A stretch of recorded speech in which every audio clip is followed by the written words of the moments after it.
I can't believe that. What's it reading? That's reading 6160. What we want as we get closer to the base is for the reading to go up. We're at the top of Bempton, near the RAF Bempton. We're not faking this, or making this do anything it shouldn't be doing. Jesus, what the There's something happening here. Oh, what's going on here? I don't know. He looked at me and said, "You know what you're doing. You're bringing down the light. You have to stop." He'd got full wraparound sunglasses on and this strange texture to his skin. This guy was so strange, and the theme of what he was saying was, "I have to stop. You are bringing down the light." And at one point, and I'm facing him and I'm looking at him trying to work him out, he put his hand up, reached out and touched Mary's shoulder. And he said to me, "I'm not interested in her. I'm interested in you. You know what you're doing. You have to stop. You're causing big problems." And this was at a time when I was looking into the missing men. I was looking into this case and a police officer called at my home. And the paperwork was on. He says, "I remember that." I said, "I was there." I said, "All right." Yeah, he says, "We thought he'd been dropped from the air." I thought, wow, this is incredible.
Well, we're down at bottom of Speeton Cliffs now. Ice point around, 420 feet, just a little bit further up. Camera's probably picked it up. And in recent weeks, around Buckton, which is not very far from here, probably 2 miles as the crow flies, there's been reports of a black cat. Personally, I've seen it myself with Bob Brown last year once, so I know it exists. Nobody needs to prove this to me. But there's been 4 or 5 independent reports of this cat.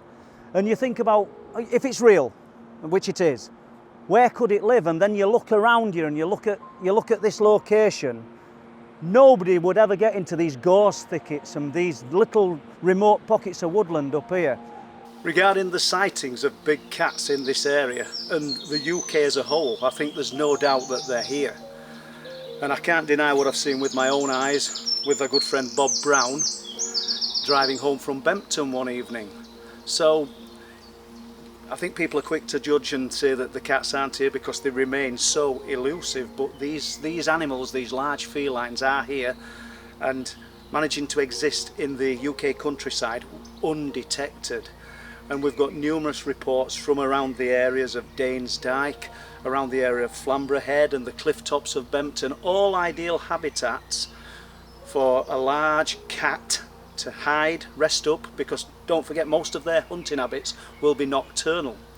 So there's no reason that people would be seeing these cats in the day unless they were extremely hungry, and there's no shortage of food. We've got deer, rabbit, pheasant. There's an abundance of food to sustain these cats. So when a report comes into me, I eagerly investigate it because I know that these things are real, these things exist. If you look behind us on these cliffs, this is a place where these black triangles have been seen, which going back decades.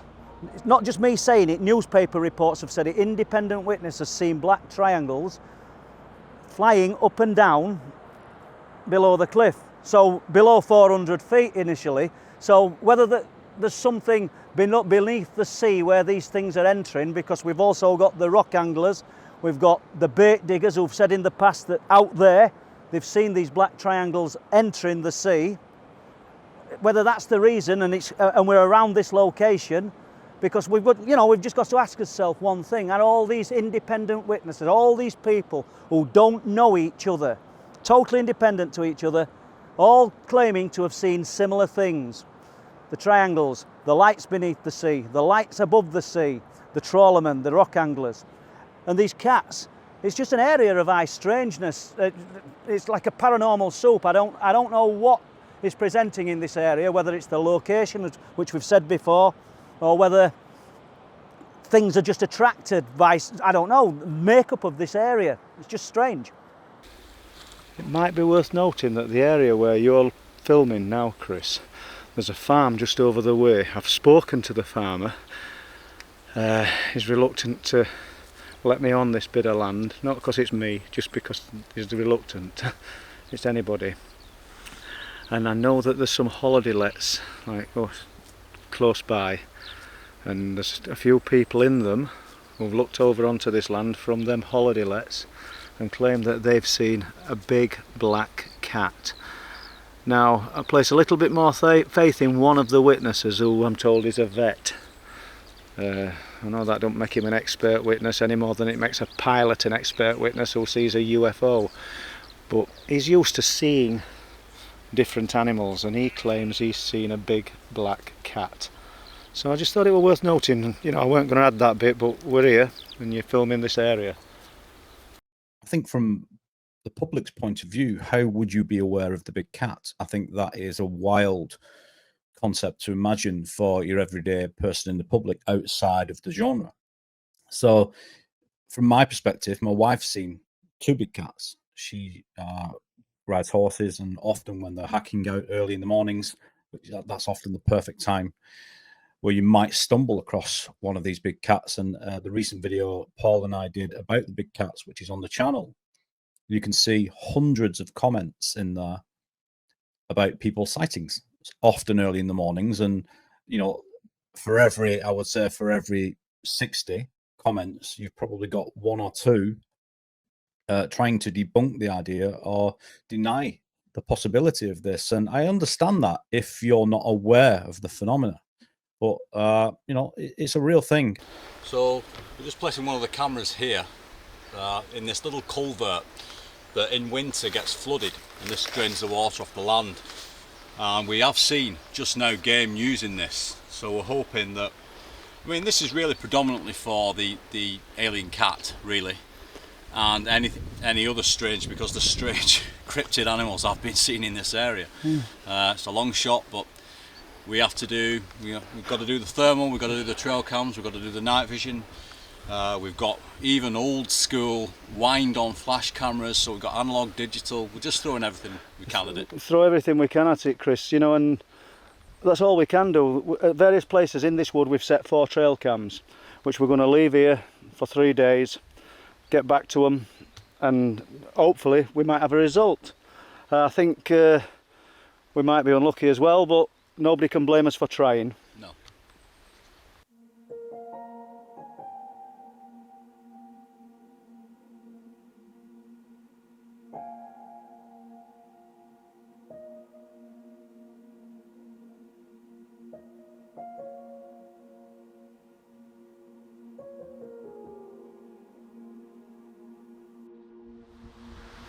It's quite a place, and put this camera onto night shot and see how it performs. There you go.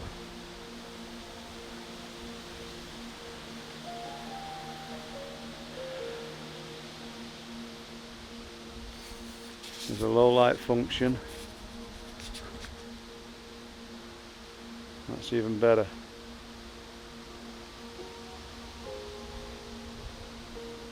So we've got a fighting chance.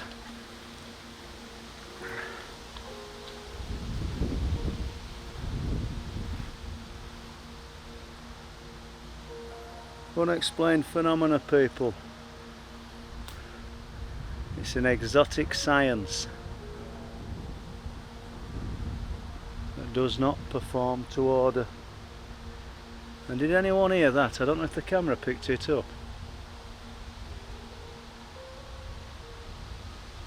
I'm going to stop recording for a moment.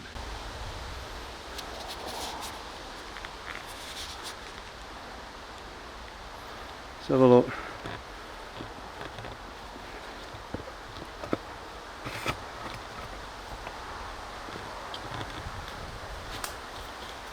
Let's see what we can see. You know, we're using night shot. The chances of seeing anything are probably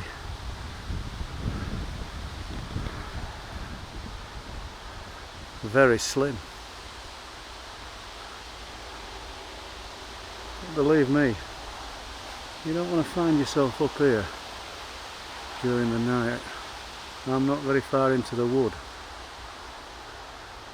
I've only come up to just do a little bit of filming.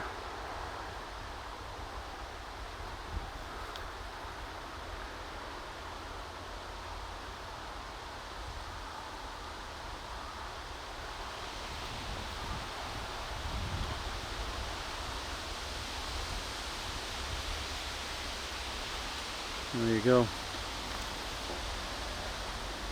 This area is sort of renowned for, and I don't just mean recently, over decades, for people seeing a black cat. They've not said they'd seen 2 or 3, like I claim to have seen 3 animals in that wood a few weeks ago. Yeah. But a black cat, yeah, it's very difficult without giving the exact location away, but you know, last year I ended up speaking to a farmer who lives very close.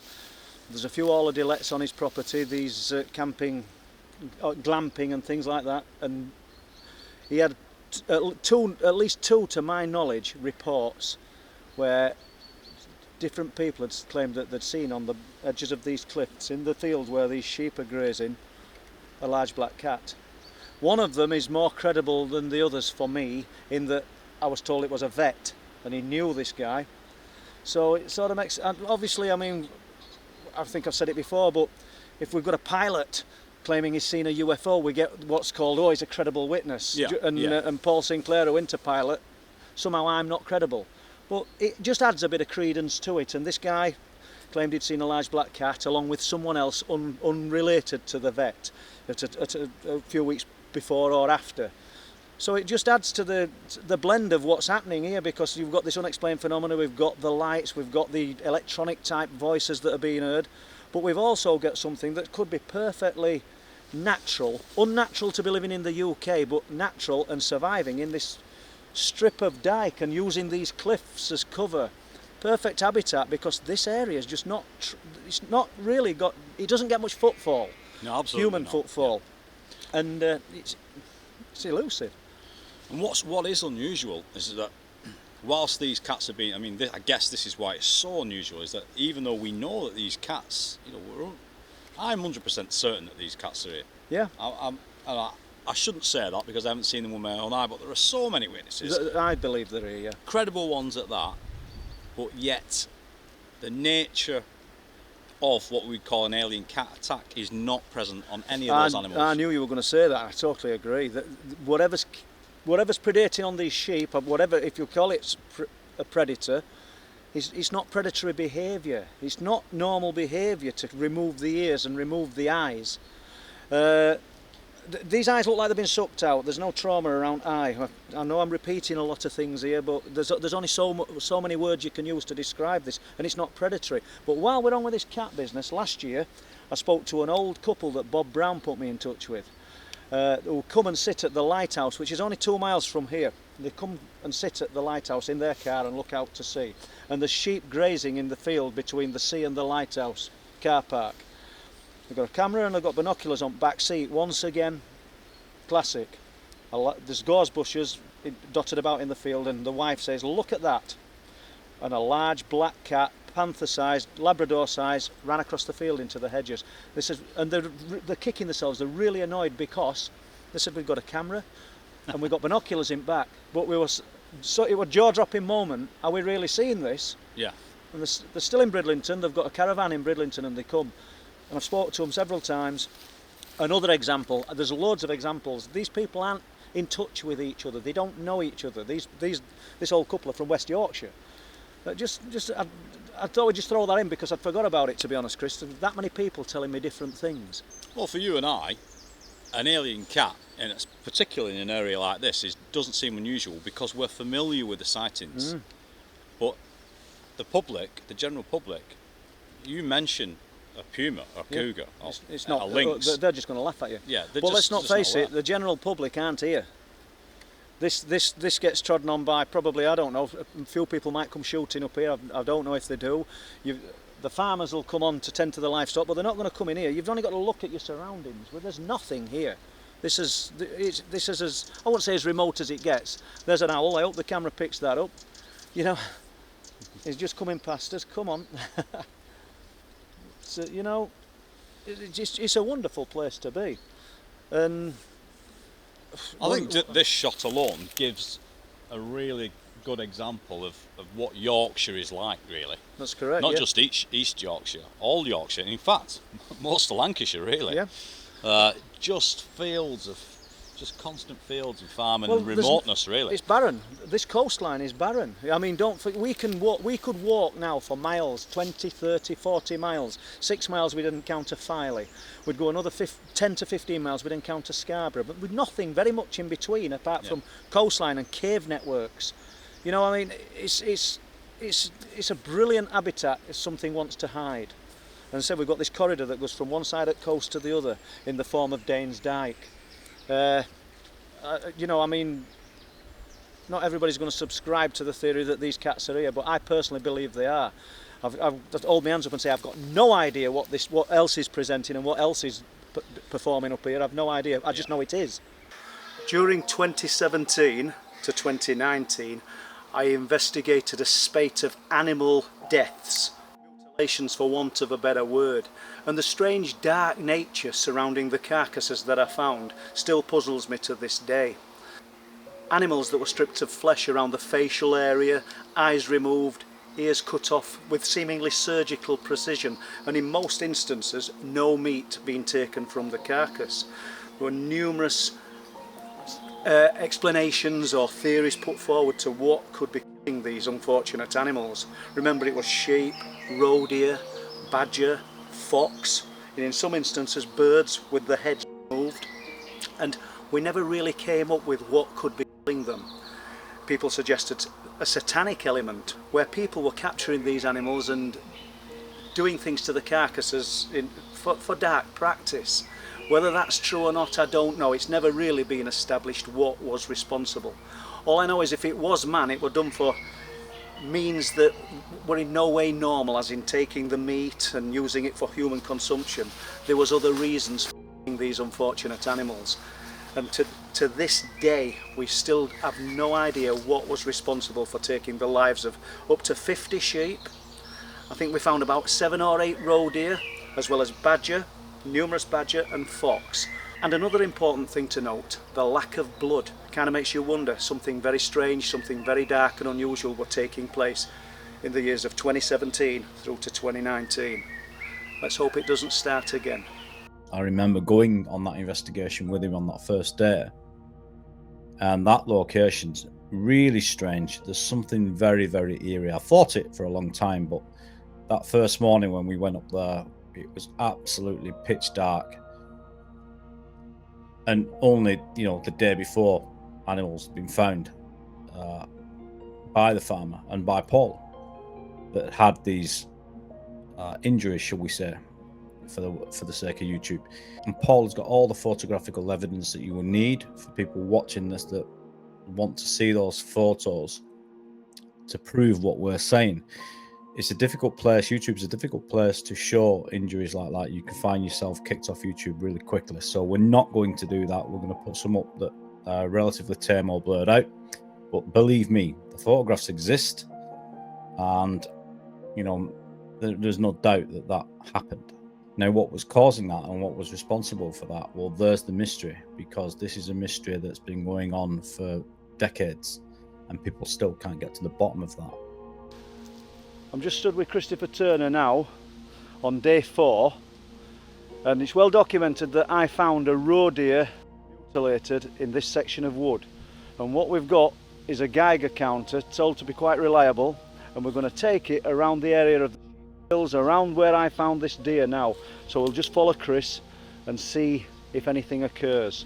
So it's smart Geiger, so it's not obviously high-end Geiger, but generally it's reliable. I think you speak to people that use it, it's generally reliable. So let's get under this hedge where Paul found the deer, and let's conclude this test. And we have got documented photographic evidence of the deer. Can I look at that, please? Just turn it away from light. Okay. So let's start it now. Okay. Yeah.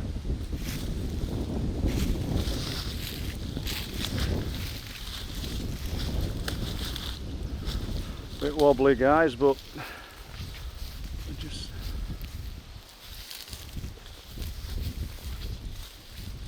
whoa! Wow! Take the shadow off that, Chris. Can anybody see this? I've got a bright shadow on the screen. We've got a. I can't believe that. What's it reading? That's reading 160. I mean, again, Steve Meara has lent me this bit of kit, and you know, we've been using it over this 4 days and had no readings like this. But yet we come into this area and we're about what we're going to do. What I want you to do, Chris, is bend down, because I've got a glare on it and I want to pick it up. I want you to hold the cameras because I can't see that. Can you see it? Now we can see it. That's excellent.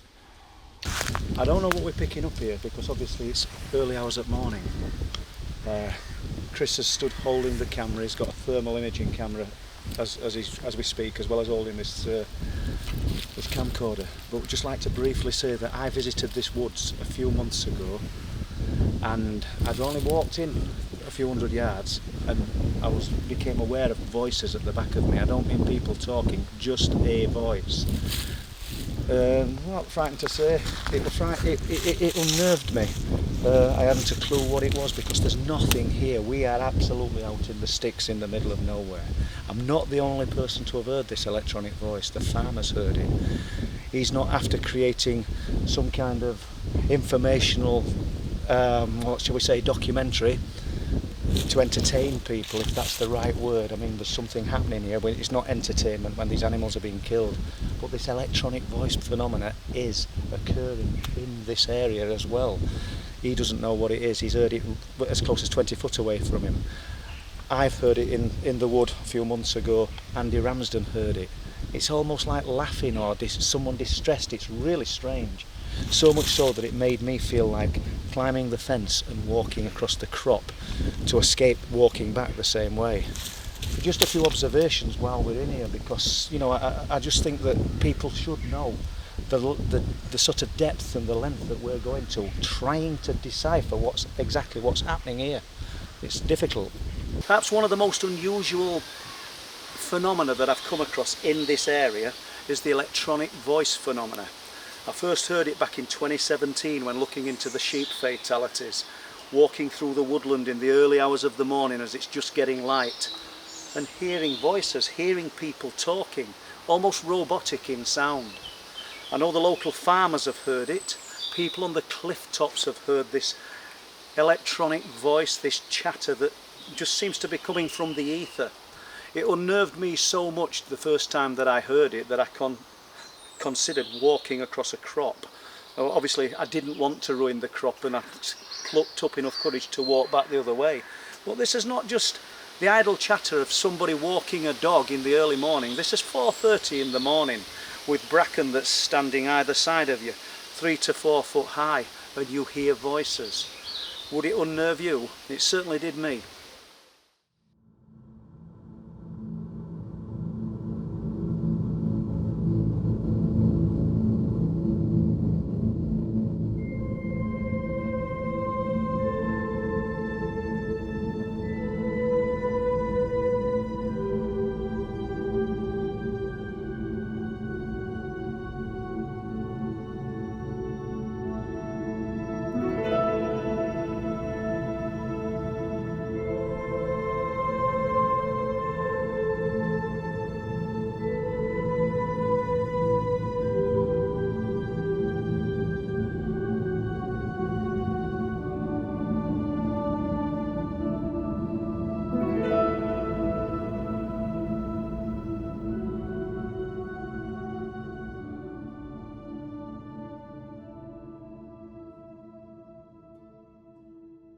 I think out of all the phenomena of an unexplained nature that draws me to this area, draws me onto the walls and to the cliff tops and all the surrounding places of high strangeness, nothing intrigues me more than the ILFs, the intelligent light forms, these spheres of light, often orange or amber in colour, that just appear and then punch into multiples of 2s, 3s, sometimes 5s, stay in the sky literally for seconds, vanish and reappear in a different part of the sky. They were named ILFs for a specific reason, intelligent light forms, because there does appear to be some kind of awareness to these strange and unusual lights. The ILFs, as Paul dubbed them, the intelligent light forms, which are the amber plasma orbs that appear regularly and have been caught on film many, many times. Paul's seen them and witnesses. Paul's been with witnesses and seen them both in the sky, and even 100 yards behind him, he was with one witness, a guy called Lee, who came to debunk the phenomena, and the phenomena appears on the hillside, about the size of a huge plasma ball, about the size of a Volkswagen Beetle. Now, I've witnessed these plasma balls in the sky. We'll call them ILFs because they seem to be intelligent. I witnessed them with a colleague of mine, Jerry Denning. We went up there specifically to film the orbs, to try and capture these, as hard as this is. I mean, you never really know when they're going to appear. But when they that evening, we were lucky enough to see 6 to 10 of these things just appear in a line. Amazing sighting, just this orange, amber-coloured plasma that just punches into existence. And just as fast as it appears, it can disappear. And then shortly after, probably 5 or 10 minutes after that, the F-15s, 2 F-15s were out trying to keep up with these things, and it was actually laughable to watch these, highly technical jet fighters trying to compete with whatever this phenomena is. As you can probably hear from the microphone, we've got a bit of wind up here. It's cold, it's late, but we're up here hoping that we might get a glimpse of this unusual light phenomena that's seen out over the North Sea off Bempton, Flamborough and Speeton. And what's incredible about it is these lights do not seem to be like anything else that we can sort of see or describe. They're not flares. I mean, I think we can comfortably say that we're not observing flares when these lights are presenting. I've seen them personally. They don't light up the surface of the sea like a flare would if it's projected from a boat or dropped from a plane. They don't drop from anything. They're not projected from a boat in distress. They just literally switch on, and they seem to have the ability to become like light bulbs and light up in a string across the sky, switch off, appear in a different part of the sky. It's hard to say what they are. Is there an intelligence behind these lights? There's got to be something, and I don't know what you think, Chris, after listening to Andy. And then all of a sudden, 2 big lights, just sort of turned on in the sky, just appeared from nowhere. And they'll have been, 10 foot or so, 8 to 10 foot in width, circumference. Yeah. And they were like 20 yards apart. And just bright yellow, balls, basically. And they were there for 5 minutes, and I was just mesmerised, stood looking while I was fishing, just watching them. And then they just turned off. Some of the trawlermen and the officials have actually said when they've looked at these things in the binoculars, it's very difficult to see exactly and gauge a distance on these objects. But what we found out today is that Andy today has seen it 200 yards distance. So that rules out entirely for me all of the skeptical sort of theories that these are flares. Not flares or an helicopter that we just can't hear because wind's in the wrong direction. And what's also interesting about Andy's observations, and I'm not going to sit on fence, I believe he's seen these because I've seen them myself. They didn't light up the cliff face. They didn't light up the surface of the water. It's a 200-foot cliff, 180 to 200-foot cliff further down there. These were, he estimated that they were about 10 to 15 foot in circumference.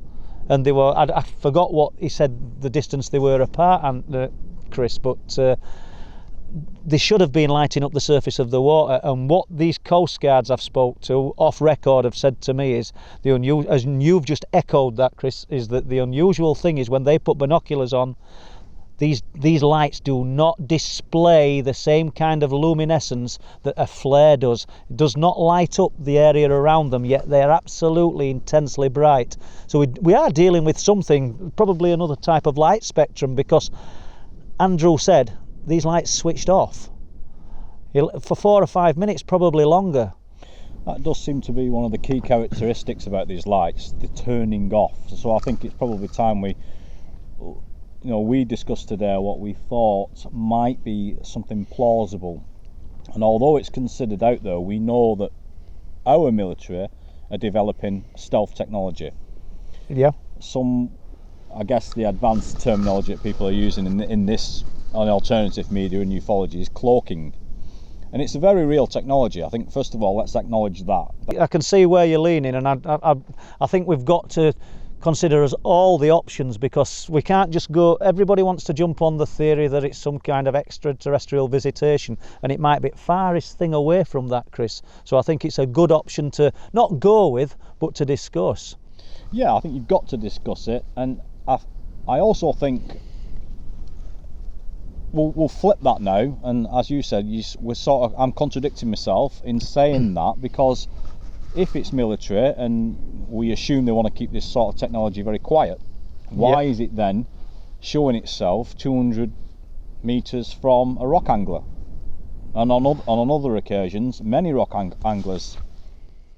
Why would it do that if it was supposed to be secret? This is true, and they could go out beyond that. The viewing distance from where we're sat is 20 to 22 miles to the horizon.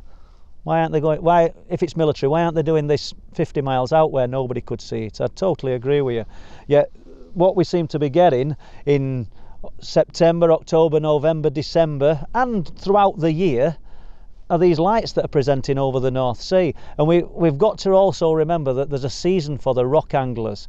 So these lights might be showing up not just in the months that the rock anglers are seeing them, but once again, I mean, you've just said the word, I'm contradicting myself. We've spent a few years up here every month, every week of every month, not every day, and we've not been fortunate enough to see them that often.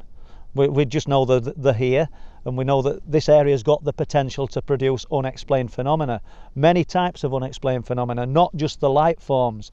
So it's always quite exciting, just the anticipation.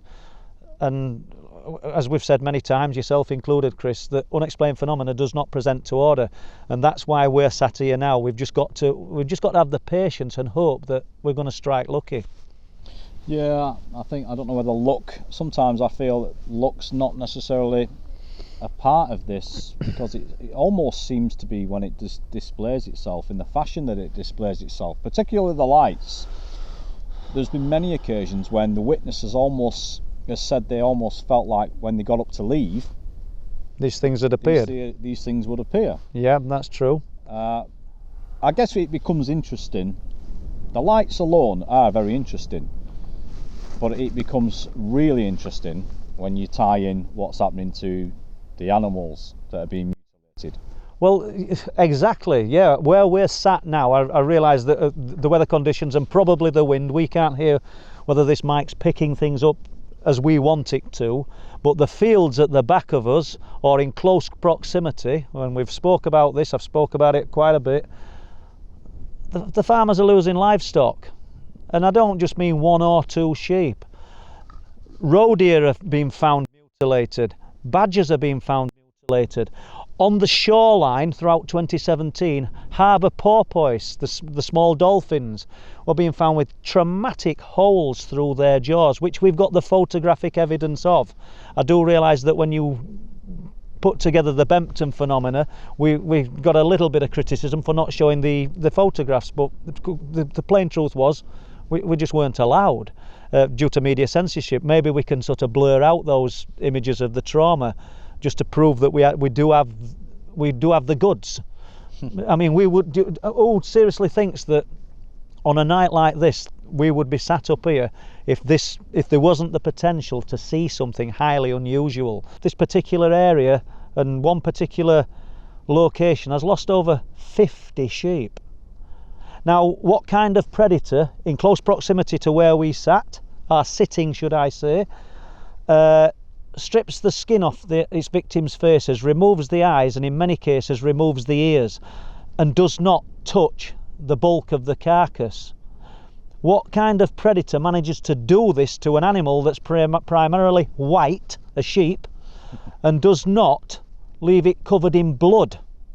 These are all good points that people should take note of if we do show any images of these animals, even if the images have got the actual wounds blurred out. There's no blood. We're not dealing with any normal predator here. But what you won't get from me and Chris Turner, unless we've got proper proof of it, is our stamp saying we believe this is doing it or we believe that is responsible. Quite honestly, at this present time, and I can't speak for Chris, I've no idea.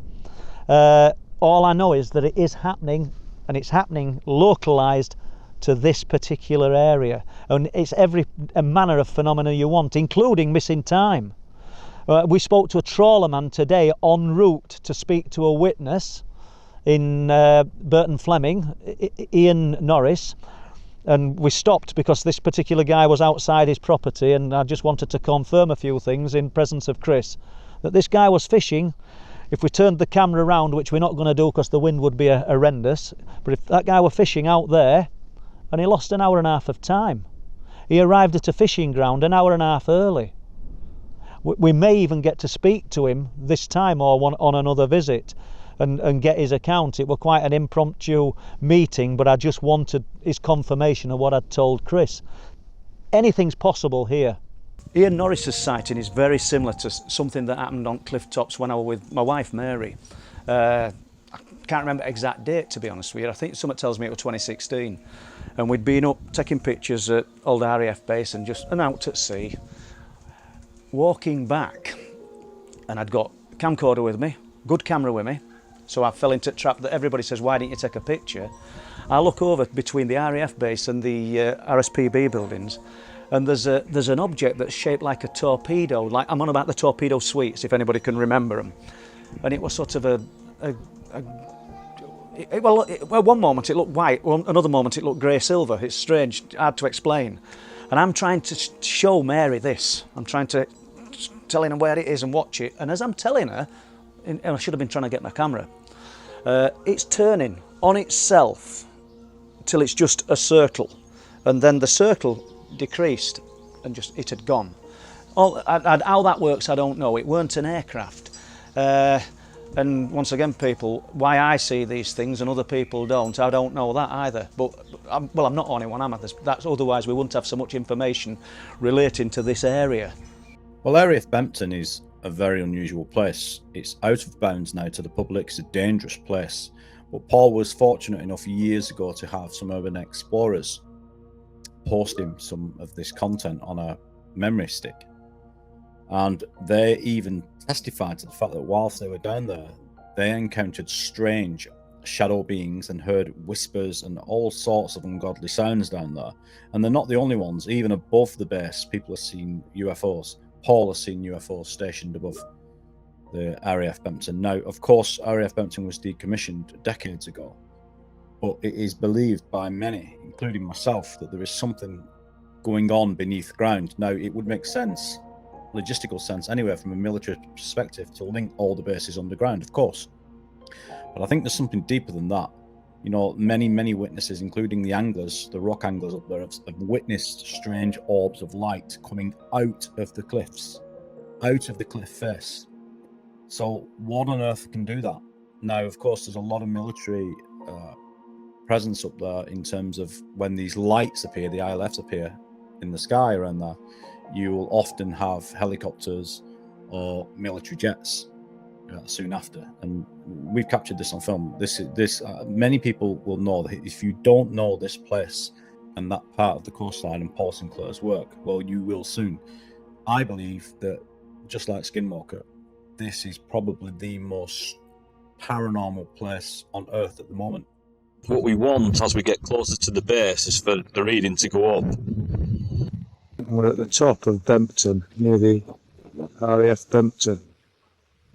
We're not faking this or making this do anything it shouldn't be doing. Jesus, what the? There's something happening here. Oh, what's going on here? I don't know. Earlier in the week, we'd been on the cliff tops, walking along between the old RAF base and the North Sea, the cliff top path. Once again, using the Geiger counter, as well as other things, EMF meters, tri-field meters, and little to no success until we got directly in line with the back of the base, where I think there's 21 standing stones that used to be the plinth for a huge radar mast back in I think the 1950s, when RAF Bempton was a secret military installation, and there was a program that they were running called Project Winkle, and these stones were the plinth for this huge mast. Regardless of the location, the Geiger counter started to rise in that area, which was interesting. There's nothing there. Just like where the deer carcass was found, there's no electrical activity, there's no buildings, there's nothing that could radiate that amount of radiation, wherever it was coming from, wherever the source was coming from, it was unknown and totally unexpected. And once again, absolutely surprised. And we also tested tri-field meters out in the area and got excessive readings. But the strange thing about this was that you could go the following day and there'd be nothing. Whatever it was had dissipated. Now, what could create such a level of radiation, I don't know. What could indicate or trigger the Geiger counter to reach such levels? I've really got no knowledge of anything in that area that could do it. The composite of the land was primarily chalk. The cliffs be 300 to 400 foot deep, made up of chalk. There's nothing to suggest any levels of radiation, so it's difficult. I mean, you could go down the exotic route and suggest that some kind of craft be man-made, as in military, or some exotic craft, as in a true UFO, has been in the area to create that level of radiation. But once again, we don't know. We're feeling around in the dark, but we've got to cover all bases.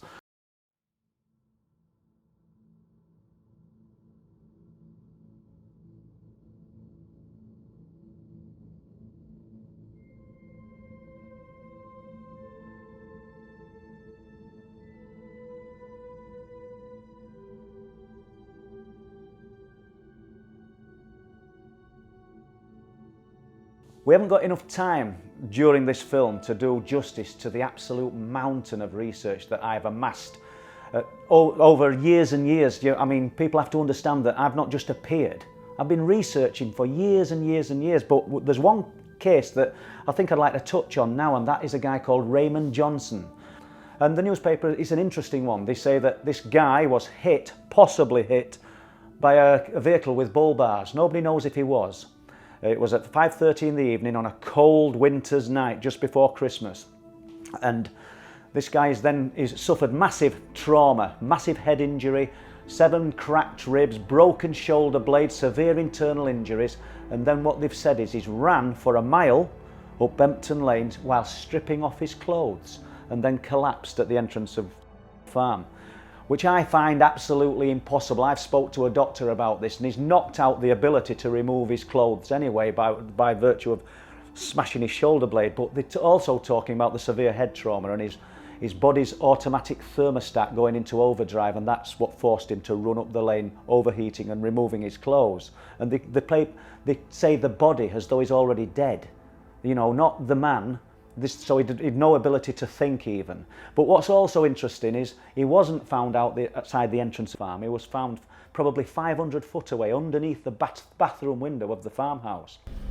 Right, I'm just at the entrance of Lane, where in 1992 the Bridlington Free Press reported that a man had been running naked up Lane and whose body was found at the entrance of load of inconsistencies with this story. First of all, this man is said to have stripped his clothes off whilst running, and the injuries that he sustained were a broken shoulder blade, 7 cracked ribs and massive head trauma, as well as severe internal injuries. First of all, I'd be asking how he managed to strip his clothes off with a broken shoulder blade, because he's knocked out the ability to even lift his arm effectively. But the newspaper says the body, which is interesting in itself. It says the body ran up short lane, and they're talking about it as though it's already dead, and they're saying his internal thermostat would have overheated, and that's why he stripped his clothes off. Now, I spoke to a police officer who came to my house about something else, and I was looking into this case, and he just happened to have been present when this unfortunate man was found. And he says at first they thought he'd been dropped from the air, which is an interesting observation when you consider some of the animals that we've been finding up and around East Yorkshire, and they do actually look like they've been dropped from the air. Another interesting thing is the police weren't trying to blame anybody in connection with this death. They said that the person who'd done it may not have even been aware that they'd knocked him over. I mean, for God's sake, we're not talking about a dog that's been knocked over here. So this guy, in 1992, 26 years ago, ran for a mile, allegedly stripping his clothes off, which I don't think is true, because I've spoke to the guy who then owned the farm. When the newspaper said he was found at the entrance of the farm. Untrue. He was found under their bathroom window, which is probably 300 foot away. The man in question said that on the night he was actually in the bathroom and he heard a loud crack. It says a really shrill crack, he said, and it was an icy cold night. All the windows were locked down, the doors were shut, and his daughter was in another part of the house, and she came to the foot of the stairs and said, "Dad, did you hear that noise?" It must have been loud because everything was shut. He heard it. 10 minutes later, their son came home and he's shouting for his dad on the drive, and that's when they saw this man lying unconscious below the bathroom window. So make of this story what you want. The police thought he'd been hit by an off-road vehicle, possibly fitted with bull bars.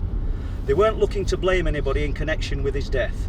They thought it was just an unfortunate accident where the person responsible wasn't even aware of it. I just find it incredible. But as I say, we'll put more information up and leave you to decide yourselves. Since looking into missing men, many strange things have happened. And one thing in particular sort of sticks in my mind. I think it was 2014. I was going to have a phone unlocked.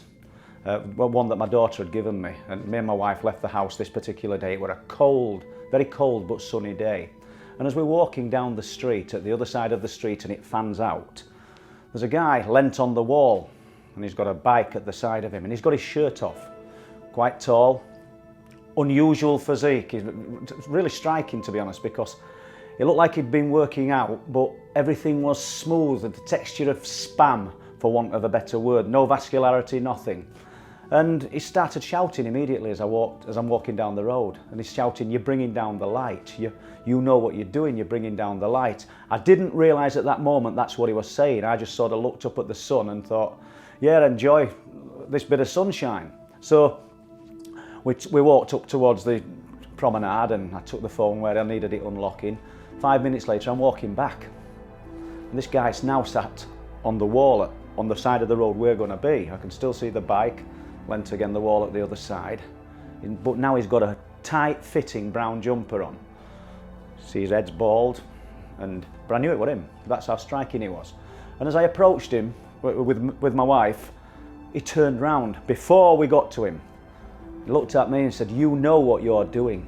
You're bringing down the light. You have to stop." He'd got full wraparound sunglasses on and this strange texture to his skin. And I couldn't get away from him. That was a frustrating point.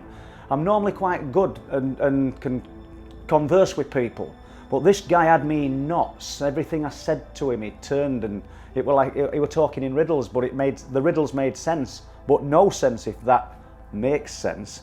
This guy was so strange, and the theme of what he was saying was, "I have to stop. You are bringing down the light."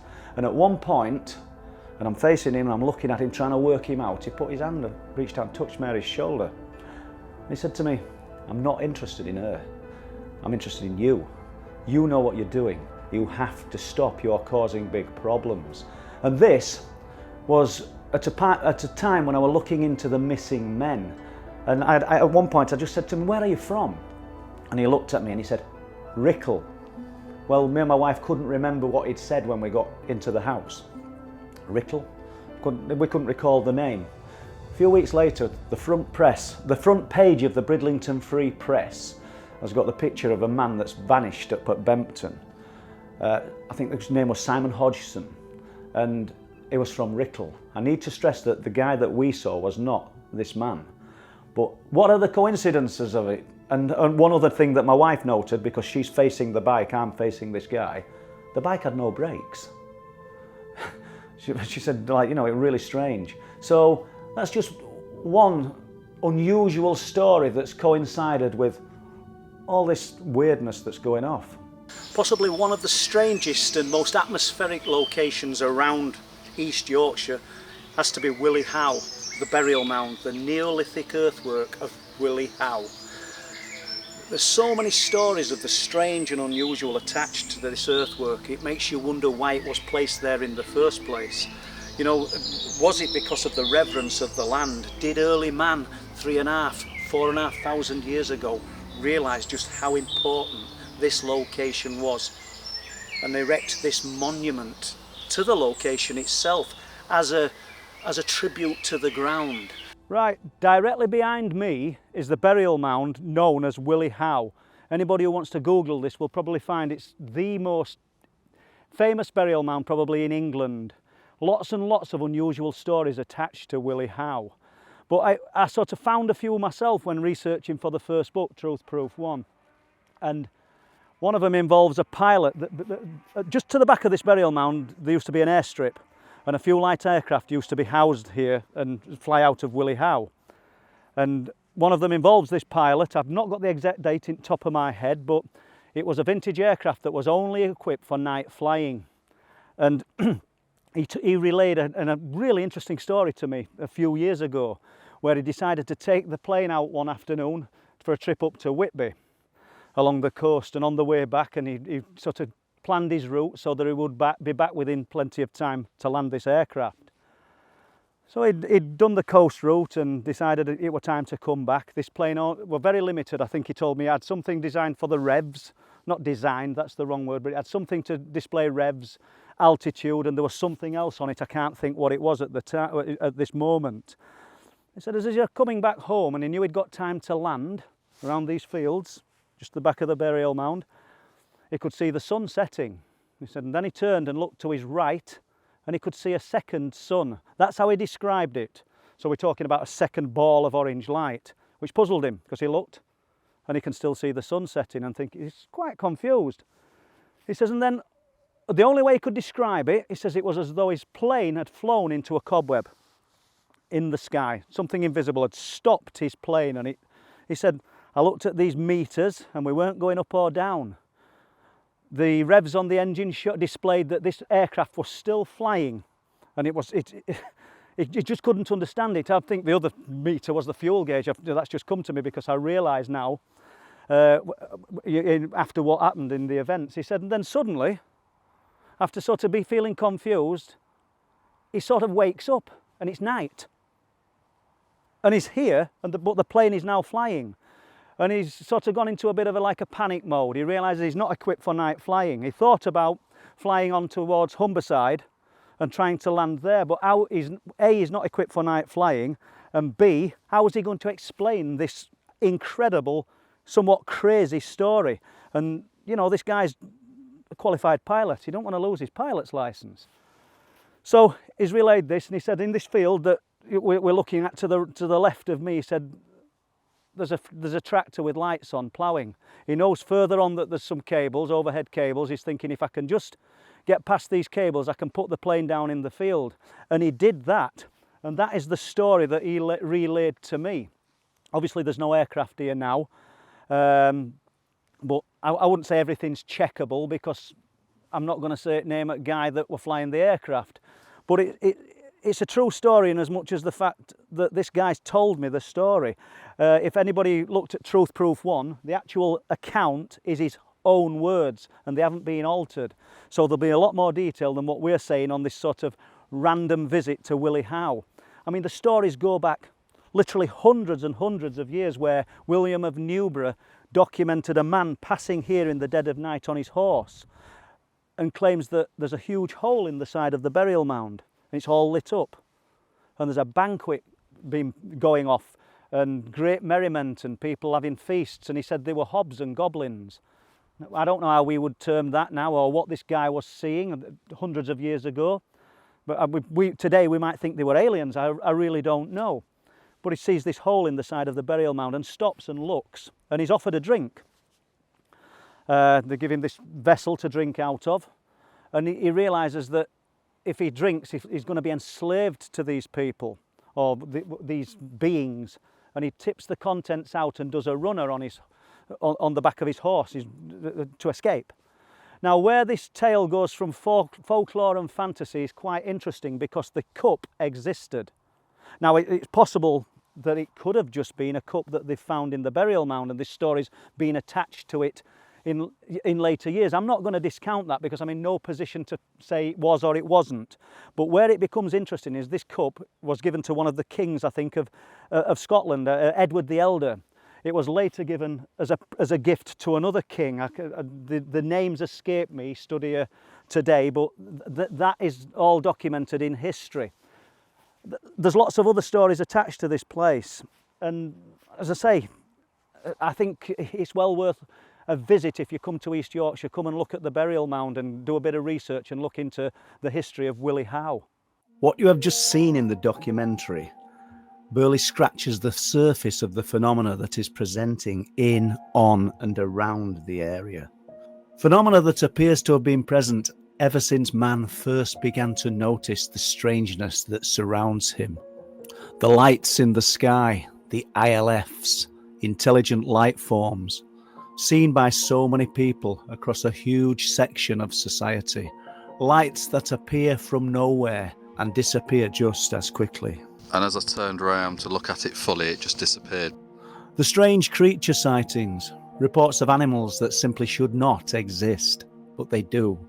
Regardless of what a person thinks, the reports still continue to come in. Just because you may not have seen or experienced something of an unexplained nature does not mean it is not happening. These things have happened and will continue to happen, with or without your belief. Did you see it? Yeah. Yes, so did I. I saw it twice. Yeah. Then there is the exotic science that surrounds all aspects of the phenomena. The lower silence, the descent into the disjointed reality, where you become at one with the phenomena and its presence. Then all of a sudden I see this white ball of light. In the shadow of this light going off, I could see that there was a bloke, and it almost looked like the light had gone off over the bloke. And where he'd come from, obviously I've no idea, because every type of phenomena has been experienced. This truly is a location of highest strangeness. If you've enjoyed watching this documentary from the team at The Last Transmission, please press the like and subscribe, and we will see you soon.